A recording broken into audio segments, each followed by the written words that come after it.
केशव नगर राज्य के एक छोटे से गांव में हरिराम नाम का एक सीधा साधा, मेहनती और ईमानदार किसान अपनी पत्नी के साथ खेत में बैठा हुआ था। देखना, हमारी फसल इस साल बहुत अच्छी होगी।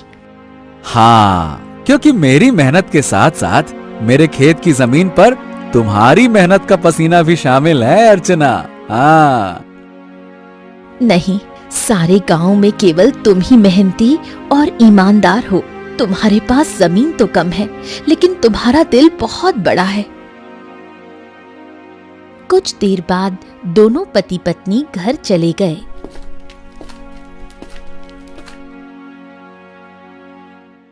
मैं तुम्हें एक बात बताना तो भूल ही गई, घर में लकड़ियां खत्म हो गई हैं। अरे चिंता मत करो, मैं कल सुबह सबसे पहले जंगल में लकड़ियां काटने के लिए ही चला जाऊंगा।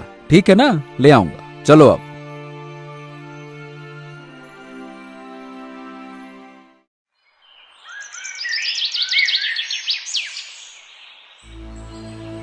अगली सुबह हरिराम लकड़ियां काटने के लिए जंगल चला गया।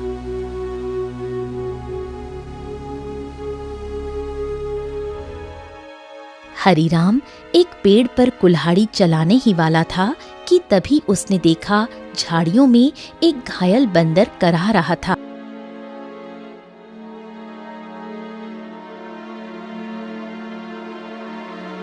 हे भगवान, बाप रे, इस बंदर को तो लगता है किसी ने बुरी तरह से घायल कर दिया है। जरूर किसी जंगली जानवर ने इसके ऊपर हमला किया होगा। बताओ भला, बेचारे का हाथ खून से भरा हुआ है। ओहो हो। हरिराम बंदर के पास बैठा था। काश तू बोल सकता तो बता सकता कि तेरी तकलीफ कहाँ है। फिलहाल तो तेरे हाथ में खून दिख रहा है, लेकिन जिस तरह से तू दर्द से तड़प रहा है ना, बाप रे, तकलीफ तो कहीं और ही है। उसी समय वहां एक साधु आ पहुंचा। कौन हो तुम और बंदर से क्या बातें कर रहे हो? प्रणाम साधु महाराज, मैं तो बस लकड़ियां काटने के लिए जंगल में आया था। इस घायल बंदर को देखा तो इसके ऊपर तरस आ गया। लगता है किसी जंगली जानवर ने हमला किया है इसके ऊपर। देखिए ना, इसके हाथ से खून बह रहा है, लेकिन जिस तरह ये दर्द से तड़प रहा है, मुझे तो लगता है कि इसे कहीं और ही तकलीफ है। बहुत कम इंसान होते हैं जिनके मन में जानवरों के प्रति इंसानियत होती है। रुको रुको रुको। ओम।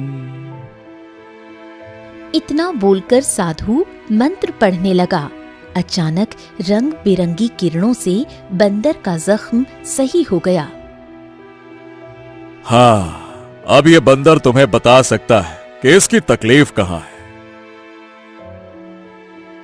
इतना बोलकर साधु वहां से चला गया। बंदर उठकर खड़ा हो गया। मेरे कंधे में बहुत दर्द हो रहा था। हाँ, अब अच्छा लग रहा है। एक शेर ने मुझ पर हमला किया। मैं बचने के लिए दूसरे पेड़ में कूदा।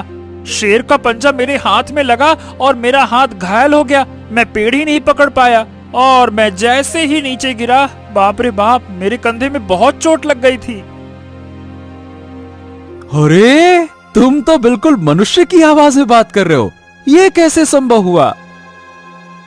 जब साधु ने मंत्र पढ़ा ना, तब मुझे ऐसा लगा कि मेरे अंदर बात करने की शक्ति आ गई है। मैंने बोला और मेरी आवाज तुम तक पहुंच गई। लगता है ये चमत्कार साधु बाबा ने किया है। हाँ।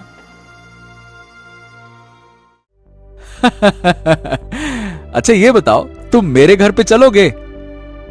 ओहो, अब तुमने मेरी जान बचाई है, तो अब तो मैं तुम्हारे साथ ही चिपक गया हूँ। मतलब मैं तुम्हारे साथ ही रहूंगा। और क्योंकि मैं इंसानों की तरह बात करने लगा हूँ, तो मैं बंदरों से अब तो अलग हो गया हूँ ना। क्या करूंगा उन बंदरों के साथ रहकर? अब तुमसे बातें करूंगा जी भर के। चलो, तुम मेरा कोई अलग नाम भी रख सकते हो। बताओ बताओ, मेरा क्या नाम रखोगे? बड़े मजे की बातें करते हो तुम। चलो ठीक है, मैं तुम्हें आज से गोलू कह के पुकारूंगा। क्यों, कैसा नाम है? अच्छा नाम है ना? हाँ, अच्छा नाम है। चलो चलो चलो चलो, घर चलते हैं।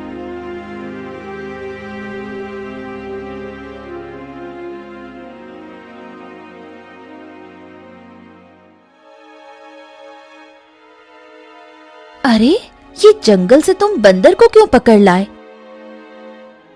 हरीराम पूरी घटना अर्चना को बताने लगा। क्या क्या वास्तव में बंदर बात कर सकता है? अरे तुम स्वयं पूछ लो। क्या नाम है तुम्हारा? मेरा नाम गोलू है। हरीराम ने मेरी जान बचाई है और अब मैं उसका साथी हूँ। साथी क्या, अब तो मैं तुम्हारे परिवार का हिस्सा हूँ। अर्चना आश्चर्य में पड़ गई। समय बीतने लगा। गोलू की मौजूदगी घर में नई जान ले आई थी। धीरे धीरे गोलू अर्चना के काम में हाथ बटाने लगा। गोलू अब हरीराम का सच्चा साथी बन चुका था। एक दिन गोलू हरीराम से बोला, हरीराम, अब मैं भी तुम्हारे साथ खेत में चलूंगा। क्या करूंगा घर में बैठे बैठे, मुझे भी चलना है। अरे गोलू, खेत का काम आसान नहीं होता, बहुत मेहनत लगती है। क्या करोगे तुम वहाँ पे? अरे क्या करूंगा क्या, मैं भी तुम्हारे साथ मेहनत करूंगा। और क्या, क्या मुझे कम मेहनती समझा है क्या? बस डर ये है कि गांव वालों ने तुम्हें बोलते हुए देख लिया ना, तो वो न जाने क्या समझेंगे। अरे पर जब मैंने तुमसे पहली बार बात की थी तो क्या तुम डरे थे क्या, बताओ? देखो गोलू, मैं दुनिया को जानता हूँ। हर कोई मेरे जैसा नहीं होता है जो तुम्हें समझ सके। ओहो, मुझे दुनिया से क्या है लेना देना, मुझे तो तुम्हारे संग है रहना। मेरा मतलब ये है कि मुझे बस तुमसे मतलब है, क्योंकि मैं तुम्हारा साथी हूँ। हरीराम मुस्कुराया और अगले दिन गोलू को साथ लेकर खेत चला गया। कुछ ही दिनों में गोलू ने खेती की हर बात सीख ली। अब वो हरीराम का सच्चा मददगार बन गया था।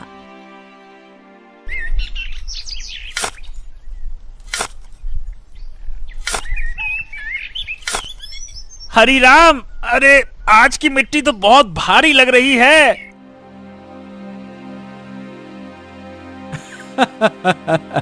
गोलू, अब तो तू पक्का किसान बन गया है। मिट्टी का भी फर्क समझने लगा है। गोलू की बात अब गांव में फैलने लगी थी और ये बात आखिरकार पहुंची जमींदार चौधरी के कानों तक। क्या हरीराम के घर एक बंदर है जो इंसानों की तरह बोलता है? हाँ जमींदार साहब, मैं खुद देख चुका हूँ। अरे मैंने तो उसे बोलते हुए सुना भी है। पहली बार तो मैं डर गया था। अरे भैया, तो फिर उस बंदर को लेकर तमाशा करना चाहिए, उससे तो बड़ी अच्छी कमाई होगी। ये बात आपने बिल्कुल पते की कही जमींदार साहब। जमींदार की हंसी कुछ देर चली, फिर वो गंभीर हो गया।